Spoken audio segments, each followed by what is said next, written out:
जय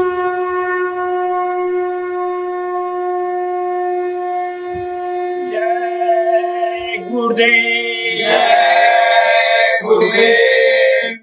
राम रहीम और कृष्ण मुरारी सबके सब थे शाकाहारी। रहम करो रहमान मिलेंगे, दया करो भगवान मिलेंगे।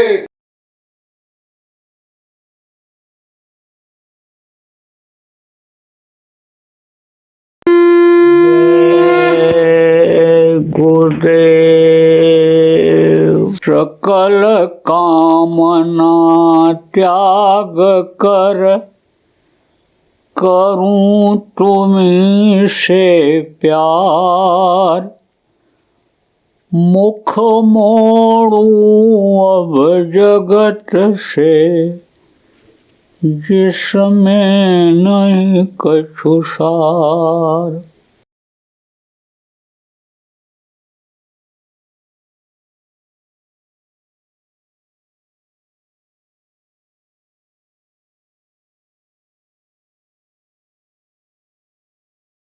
संतों के यहाँ देखो, गुरु महाराज के पास आप देखो, यानी कुछ इस तरह का था। सबसे उन्होंने प्रेम किया, सबके लिए उन्होंने काम किया। तो आखिर मैं भी तो उन्हीं का शिष्य हूँ और उन्हीं के काम को मुझको आगे बढ़ाना है, उन्हीं के पद चिन्हों पर मुझे चलना है। तो मैं कैसे ये भेदभाव रखूँगा आपसे? मैं तो सबसे प्रेम करता हूँ। देखो प्रेम, भगवान ने तो हिंदू बनाया, न मुसलमान बनाया, न सिख बनाया, न ईसाई बनाया, न कोई ब्राह्मण बनाया, न क्षत्रिय बनाया, न वैश्य बनाया, न शूद्र बनाया, और न ये एक एक जातियों में जो उपजातियाँ तमाम हो गई उसको बनाया। ये तो सब आदमी ने बनाया, इंसान ने बनाया। भगवान किसको बनाया? आदमी को, इंसान को बनाया। भगवान इस शरीर को उसने बनाया। उसने किसको बनाया? यानी समझो इन देवी देवताओं को बनाया। किसके लिए बनाया? आपके लिए बनाया। आप उनसे जुड़े हो, वो आपसे जुड़े हुए हैं। इतना बताने का समय नहीं है। यूट्यूब पर बातें सब बताते रहते हैं, सत्संग सुनाते रहते हैं, जहाँ जैसा प्रसंग आ जाता है वो बोल दिया जाता है, उसमें सब पड़ा हुआ है। आप लोग जो पढ़े लिखे हो, जो मोबाइल कंप्यूटर देखते हो, आप उसमें पढ़ सकते हो, देख सकते हो। तो आप ये समझो कि भेदभाव संतों के तरफ से नहीं होता है। हमारे गुरु महाराज पूरे संत थे, उनके तरफ से नहीं था। उन्हीं का बंदा मैं हूँ, उन्हीं के हुक्म का गुलाम मैं हूँ, तो मैं कैसे भेदभाव रखूँगा?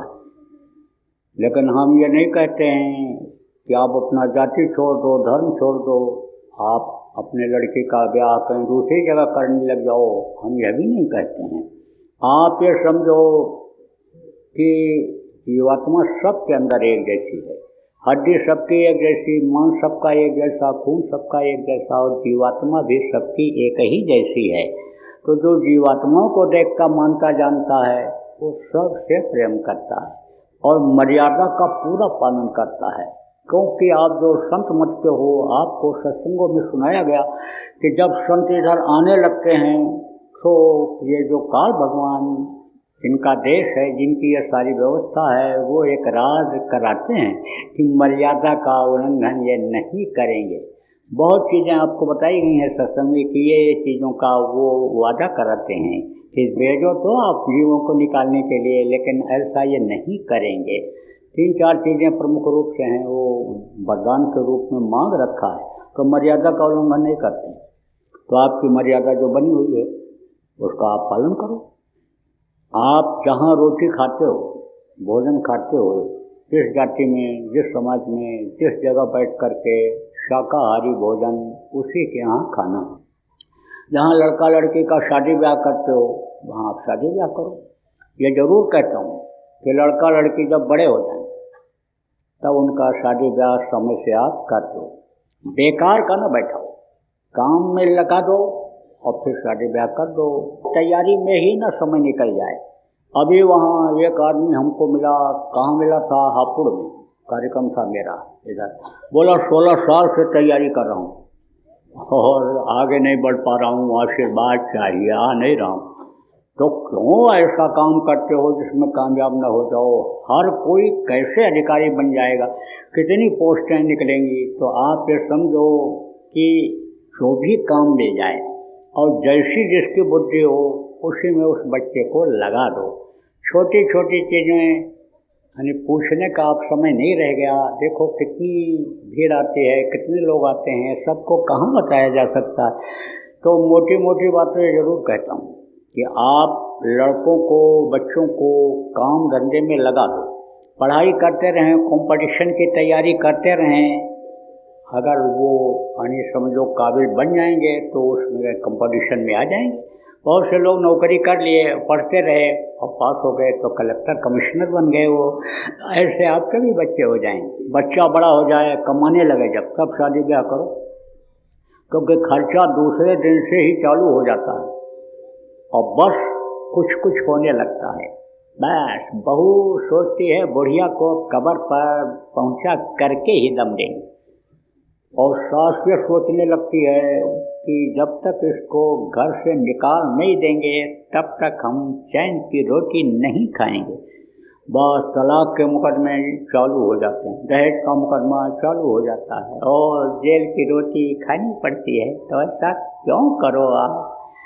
तो आप समझो कि लड़का के लायक लड़की है कि नहीं है, देख लो। घर में हमारे सेट हो जाएगी कि नहीं सेट हो पाएगी, ये देख लो। और लड़की वाले ये देख लो कि हमारी लड़की के लायक लड़का है कि नहीं है, काबिल है, खिला पाएगा, रख पाएगा कि नहीं रख पाएगा। तब आप अपनी शादी ब्याह कर दो। कहाँ तक सबको बता मिलेगा। आप समझ लो घर बना लो, आप समझ लो घर खरीद लो, लेकिन पुराना नहीं, नया घर ले लो। आप समझो कि जमीन जायदाद झगड़े की मत खरीदो। पैसा ज़्यादा है, ज़रूरत है, परिवार बढ़ रहा है, बिक रहा है, तो खरीद लो। ये सब काम आप सब कर लो। बच्चों का ध्यान रखो, बच्चे बिगड़ने न पाएँ। यह अक्सर आए दिन कोई न कोई कहता ही रहता है, बच्चा कहना नहीं मानता है, बच्चा तो अपने मन का करता है, बच्ची तो कहती है कि हम अपने मन से शादी करेंगे, हम तो ऐसे ही रहेंगे। तो आप ये समझो ये हम सुनना नहीं चाहते हैं। शुरू से ही ध्यान रखो इस बात का। बच्चे क्यों बिगड़ते हैं? ना ध्यान रखने पर बिगड़ते हैं। एक गलती करके आते हैं, मना नहीं करते हो, फिर गलती पर गलती करते चले जाते हैं। इसलिए ध्यान रखो छोटे बच्चों का, छोटे से ही कंट्रोल करना उन पर शुरू कर दो आप लोग।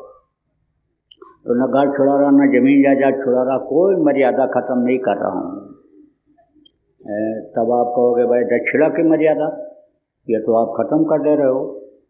लोग तो लोटा धोती लंगोटी पहले ही मंगवा कर रखवा लेते हैं और तब कंग फूंकते हैं, छाप लगाते हैं, कंठी बांधते हैं, और कोई कोई तो मूड भी मुड़वा देता है, कोई कोई कपड़ा बदलवा देता है, पीला पहन लो, नीला पहन लो, गुलाबी पहन लो, ऐसा पहन लो, कोई ऐसा भी करता है। और आप तो कुछ नहीं। तो दक्षिणा की मर्यादा क्यों ख़त्म कर रहे हो? तो मर्यादा नहीं ख़त्म कर रहा हूँ दक्षिणा की। दक्षिणा आप दे दो, आज आपको मौका है दक्षिणा देने का।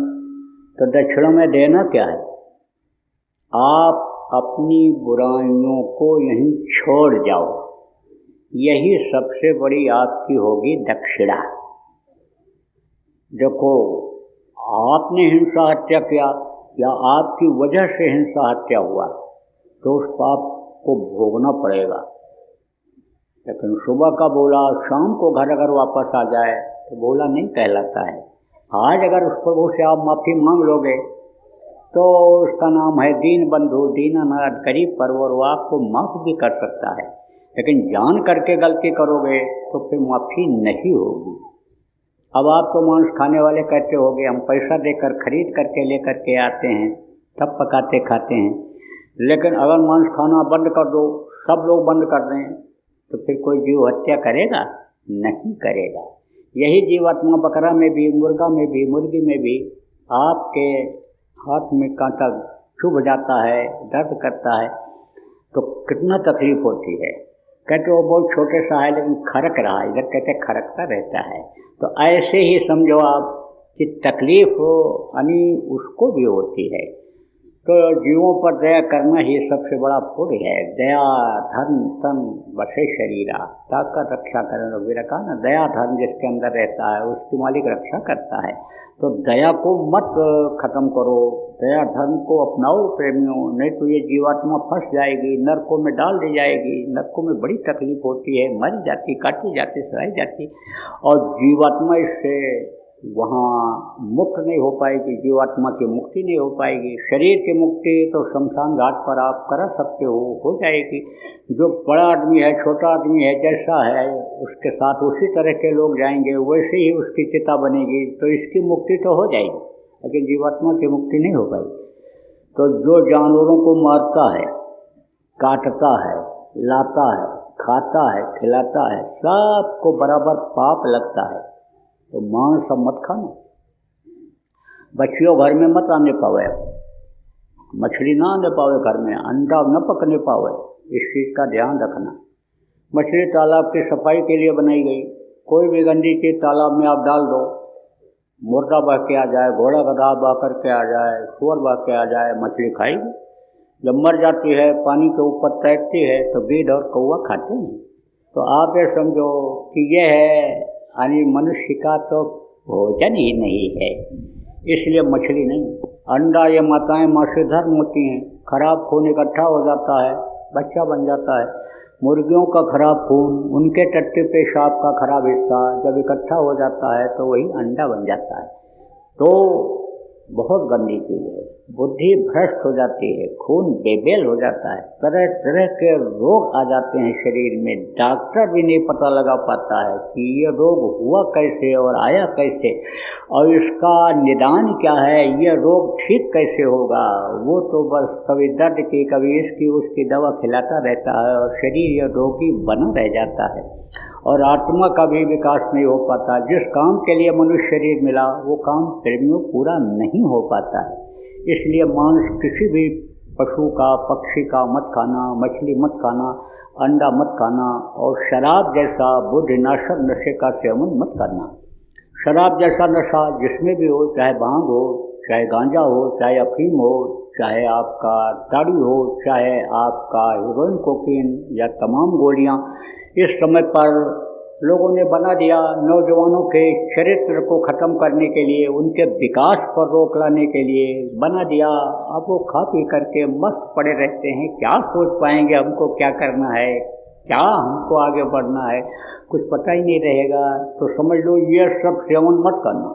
नौजवानों ऐसी गोलियों को छोड़ जाओ, यहीं पर शराब को यहीं छोड़ जाओ, मांस मछली को यहीं छोड़ जाओ, यही आपकी होगी दक्षिणा। आप जैसा खाते हो, अच्छा खाते हो, अच्छा खाओ, अच्छा कपड़ा पहनते हो, अच्छा पहनो, अच्छे घर पे रहो, हमारी तरफ से कोई रोक टोक नहीं है। जिसको इसमें कमी आती है, दिक्कत आती है, नाम को जब आप जाप करोगे, ध्यान लगाओगे, भजन करोगे, तो उसमें दिक्कत आपकी जो आ रही है कमाई में या बरकत में, वो दिक्कत धीरे धीरे आपकी जाती हुई दिखाई पड़ेगी। तो इन गंदी चीज़ों को मत खाना और शराब जैसे नशे को मत पीना और दूसरे औरत के साथ बुरा कर्म भी मत करना और दूसरे पुरुष के साथ बच्चों बुरा कर्म मत करना। बाकी चाहे आप स्त्री हो, पुरुष हो, 7-8 साल के बच्चे हो, किसी भी जात मजहब के मानने वाले हो, हमको कोई ऐतराज़ नहीं है। और तकलीफ़ों को दूर करने के लिए विश्वास हो जाए, यानी ये जय गुरुदेव नाम को अपने अपने घरों में सब लोग बुलवाना शुरू कर दो, सबको बैठाओ प्रेम से, सबको, बच्चों को भी जितने हैं सबको जय गुरुदेव नाम के ध्वनि बुलवाओ। भोजन बनाने के बाद रात को बच्चों को या परिवार वालों को सबको बैठाओ और जब नाम ध्वनि बोलने तब भोजन खिलाना शुरू करो। तो समझ लो कि बच्चों की आदत बन जाएगी नाम ध्वनि बोलने की, और जब नाम को बोलेंगे मुसीबत में, तकलीफ में, तो वो मालिक उनकी मदद करेगा। तो ये चीज़ याद कर लो।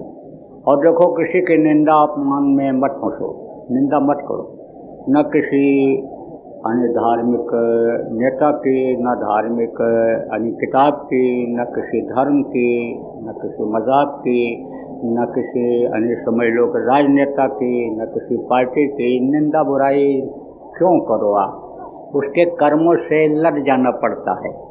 मोटी बात तो आप ये समझो कि अपने अपने में सब मस्त हैं, अपने अपने काम में सब लगे हुए हैं, कुछ न कुछ तो करते ही हैं, और अगर गलत करेंगे तो उसको भोगेंगे।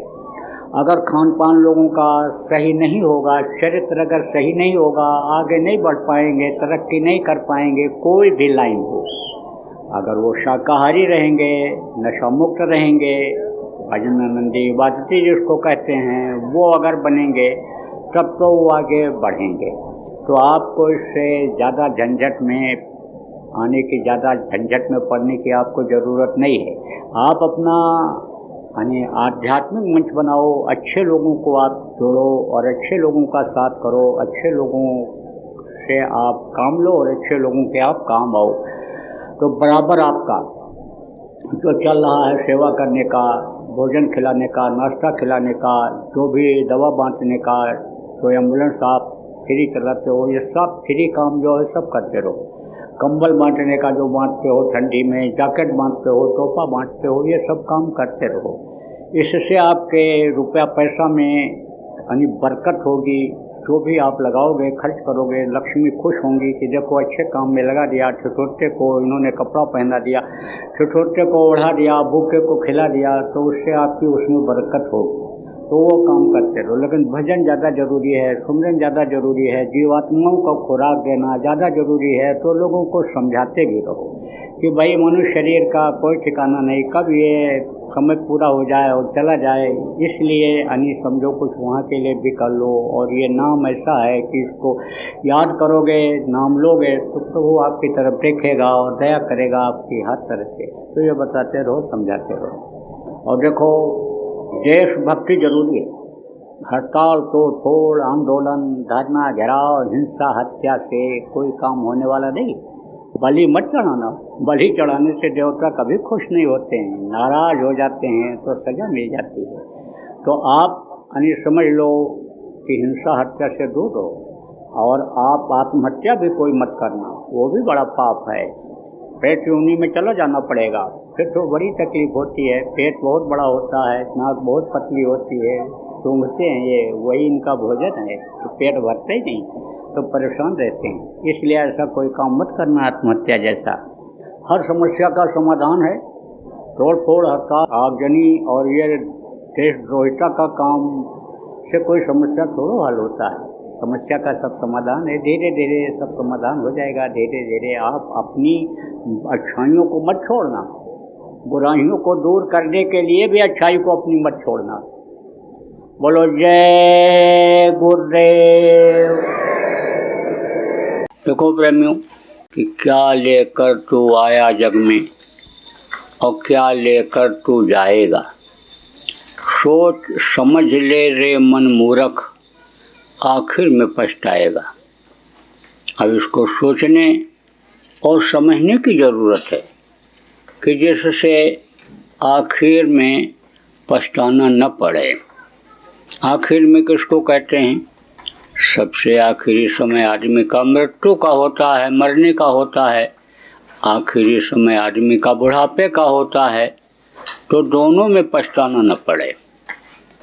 आप समझो कि आदमी धन दौलत, रुपया पैसा इकट्ठा करता है, घर बनाता है, बाल बच्चों को पढ़ाता लिखाता है, व्यापार करता, खेती करता है।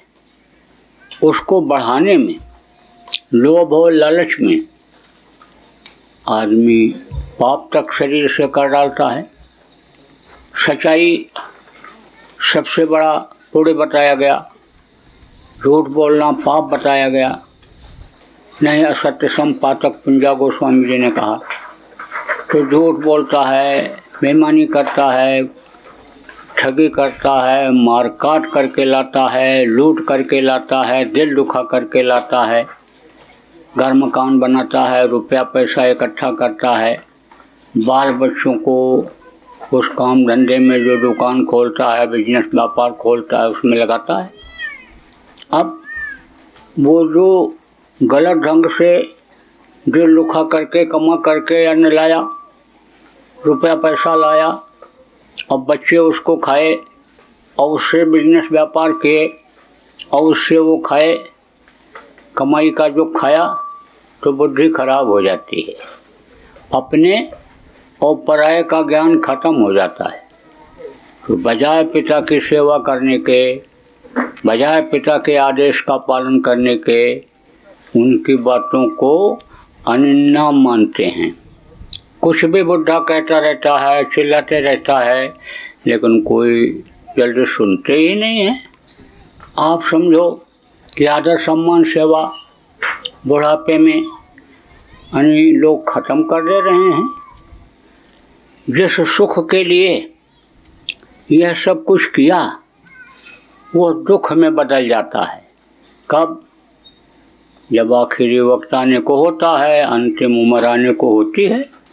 अंतिम उम्र आने का समय कब होता है कि जैसे कोई फल पेड़ के ऊपर लगा हुआ है और पीला पड़ने लगा, सिकुड़ने लगा, तो समझ जाते हो कि अब ये नीचे गिरेगा, ये पक गया है, पक रहा है।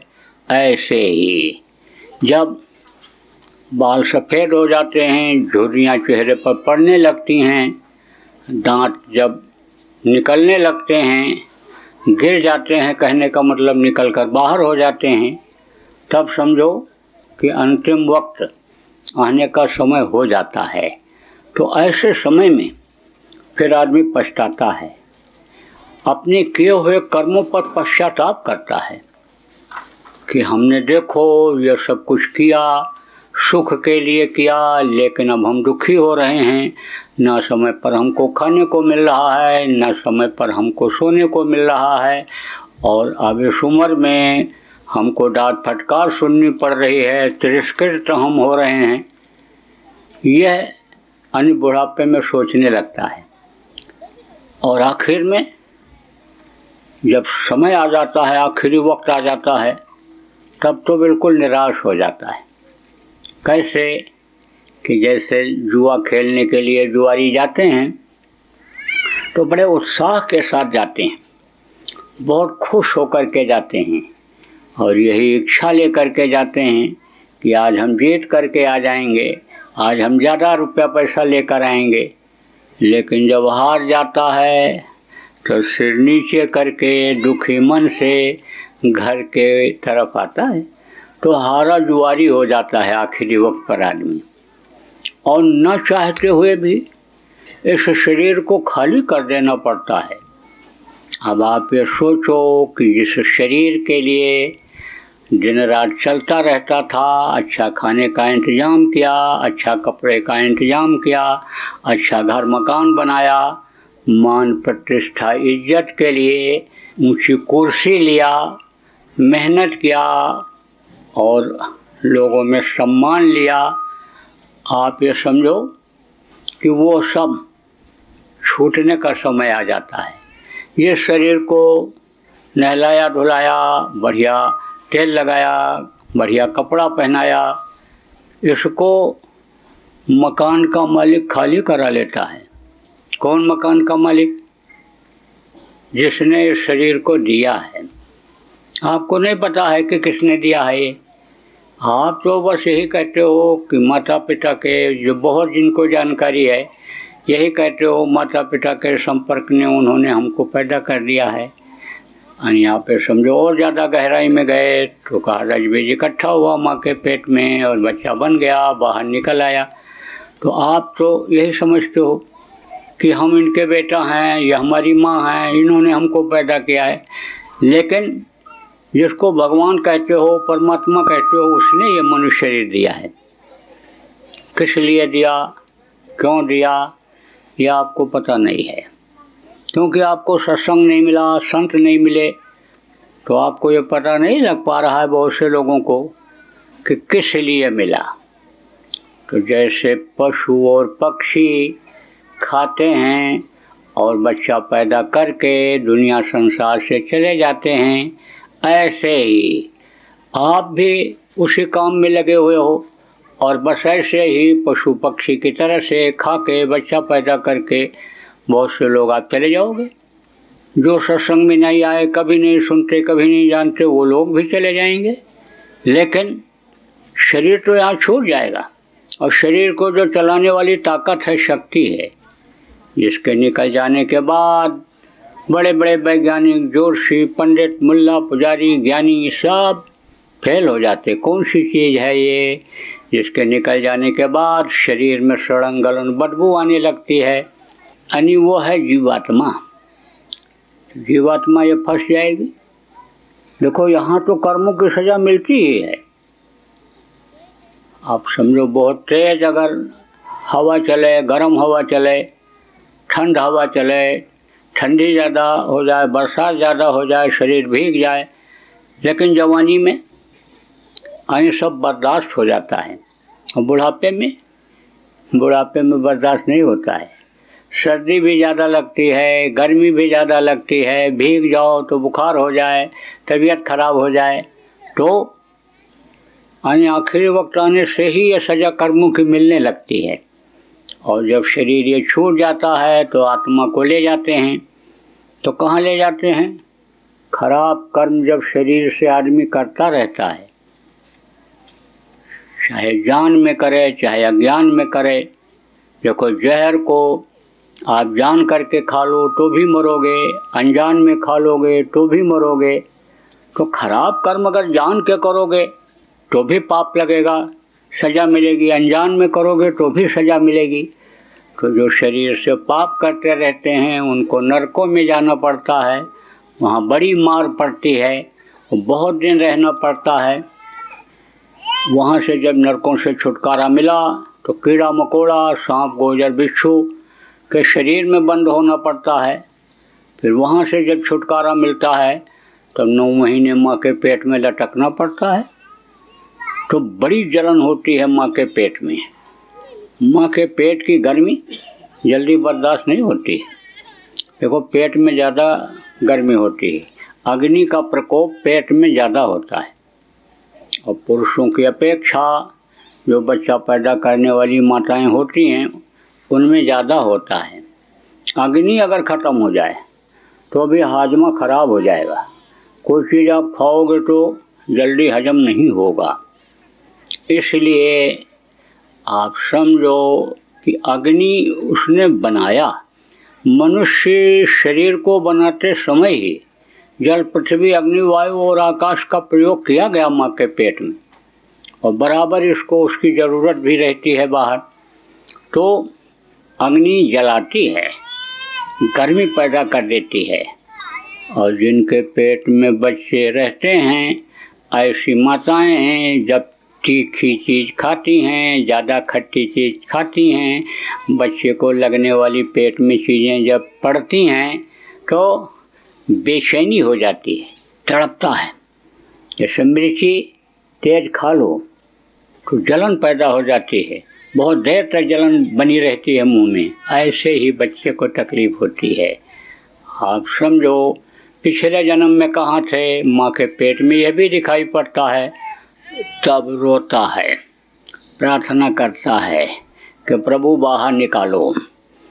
समर्थ गुरु को खोज करके रास्ता ले करके दिन रात भजन पूजन करेंगे, हमको बाहर निकालो, जल्दी तैयार करो। तो 9 महीना समय लगता है। 9 महीना से पहले कोई भी बच्चे को माँ के पेट में बना करके कितना भी बड़ा डॉक्टर हो, वैज्ञानिक हो, ज्योतिषी, पंडित, मुल्ला, पुजारी हो, निकाल नहीं सकता है। 9 महीना तो रहना पड़ता है तकलीफ़ में। उसके बाद में तब जब बाहर निकले तो रोते हुए पैदा हुए, और आप ये समझो नंगे पैदा हुए। कहते ना कुछ लेकर आए और ना कुछ लेकर जाओगे, सोच समझ ले रे मन मूर्ख, आखिर में पछताओगे। तो अब आप ये समझो कि आखिर में पछताने वाली बात तो बताया, और ना कुछ लेकर आए हो ना कुछ लेकर जाओगे। अब ये मैं आपको बताता हूँ। देखो जब ये प्राण निकलेंगे, जीवात्मा निकलेगी, तो उस समय पर बहुत पतले रास्ते से निकाला जाएगा। जिस रास्ते से, पतले रास्ते से इस शरीर के अंदर माँ के पेट में डाली गई है, तो उस रास्ते को आप देख नहीं सकते हो इन बाहरी आँखों से, और उसी रास्ते से निकाला जाना है। तो दुनिया की चीज़ों को जिनको आप देखते हो उनको उधर से कैसे ले जा सकते हो? तो दुनिया की कोई चीज़ ले जा नहीं सकते हो। और कहा ना कुछ लेकर आए हो, तो देखने में तो कोई नहीं लेकर आते हैं, क्योंकि कोई चीज़ आदमी लेकर आएगा तो सिर पर रख कर लाएगा, गठरी में बांध के लाएगा, अटैची बैग में रख के लाएगा, जेब में रख कर लाएगा। तो बच्चे के पैदा होते समय न जेब रहता है, न कोई बैग रहता है साथ में, न कोई अटैची रहती है, न कोई ऐसा सामान रहता है कि जिसके अंदर रख कर के वो लेकर आवे, लेकिन लेकर आता है।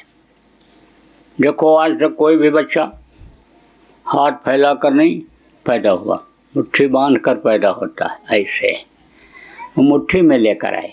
क्या लेकर आए? अर्थ, धर्म, काम और मोक्ष। अब अर्थ क्या है? इस शरीर के पाने का अर्थ समझो। अर्थ किसको कहते हैं? मनुष्य शरीर के पाने का मतलब अर्थ। अर्थ माने इसका अर्थ यह है, मनुष्य शरीर पाने का अर्थ है। क्या अर्थ है? कि खाओ पियो और मौज करो और दुनिया संसार से चले जाओ, यह अर्थ नहीं है। अगर इसी में लगे रहे तो अंत दुखदाई। जैसा मैंने बताया, आखिरी वक्त पर तकलीफ होगी। कब? जब शरीर छोड़ने को होगा तो मोह रहेगा इससे, और जब शरीर से मोह रहेगा, इससे निकलना नहीं चाहेगा, तो जिसने ये किराए के मकान की तरह से शरीर दिया है वो खाली कराने के लिए दूत भेजेगा। जैसे किराए के मकान में आप रहो किसी के और न खाली करो तो सिपाहियों को भेजता है और वो मार मार करके खाली कराते हैं। ऐसे ही वो सिपाही भेजेगा। कौन?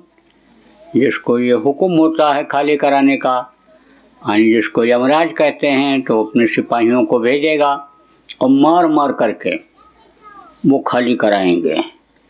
इस शरीर के पाने का मतलब क्या है? इस शरीर के पाने का मतलब ये है कि इसके अंदर जो ये जीवात्मा है, ये परमात्मा की अंश है। अंश किसको कहते हैं? सबसे छोटे टुकड़े को अंश कहते हैं। तो उस अंश को, उस छोटे टुकड़े को उस मालिक तक पहुंचा दो कि फिर इस दुख के संसार में वो यहाँ नीचे ना आवे, नरकों में वो न जाए। 84 जिसको कहते हैं, कीड़ा मकोड़ा, सांप गोजर बिच्छू, ये 84 की योनि है, उसमें न जाए। यानी इसको अपने मालिक के पास, अपने घर इसको पहुंचा दो। शरीर पाने का मतलब यह है, इस पर दया करो आप। अर्थ धर्म, धर्म क्या है? दया धर्म है। दया धर्म किसको कहते हैं? जैसे किसी को देखते हो तो कहते हो कि दया आ गई, देखो कितना गरीब है, देखो ये भूखा है, लाओ इसको खिला दें, देखो इसके पास कपड़े नहीं हैं, इसको दे दें, देखो ये रो रहा है, इसका हाल पूछ लें, ये बीमार हो गया, इसको तकलीफ़ है तो लाओ इसका इलाज करा दें। उसको कहते हैं दया। दया अगर ख़त्म हो जाए तो बच्चा रोता रह जाएगा, माँ दूध नहीं पिलाएगी, उसका परवरिश नहीं कर सकती है। हाथ जोड़ करके खड़े हो गए, किसी से कोई चीज़ मांगना है तो देखते ही दया कर देता है कि ये देखो इतनी दीनता से मांग रहा है, ये दुखी है, तो लाओ इसको दे दें, तो दे देता है। तो दया इसको कहते हैं। तो इस पर दया करो। किस पर दया करो? जीवात्मा पर। असला काम ये है शरीर पाने का कि इस पर दया करो और इसकी कराओ मुक्ति। मुक्ति किसको कहते हैं? शमशान घाट पर आप जाओ तो कहीं कहीं पर ये लिखा रहता है मुक्ति धाम, मोक्ष धाम। तो वहाँ अगर कोई मुर्दा ले करके जाए और कोई दिक्कत आ जाए, परेशानी आ जाए, न जला पावे तो वापस लाता है? कभी नहीं लाता। जला करके ही आता है, चाहे 2 दिन निकल जाए, 4 दिन निकल जाए, लेकिन जला करके ही आएगा। ऐसे ही जब ये जीवात्मा परमात्मा की अंश उस परमात्मा तक पहुंच जाती है तब ये नीचे नहीं आती है। जय गुरुदेव। अभी आपने बाबा उमाकांत जी महाराज के सत्संग को सुना। बाबा जी अन्य किसी से चंदा न लेकर अपने प्रेमियों के सहयोग से देश विदेश में तमाम जनहित के काम करते हुए सभी तरह की तकलीफ़ों को दूर करने वह प्रभु के मिलने का उपाय बताते हैं। आप इस जीवन के इस बचे हुए समय में समय निकालकर बाबा जी से जरूर मिलिएगा। आपके सुझाव के लिए व्हाट्सएप नंबर 9575600700। जय गुरुदेव, जय गुरुदेव।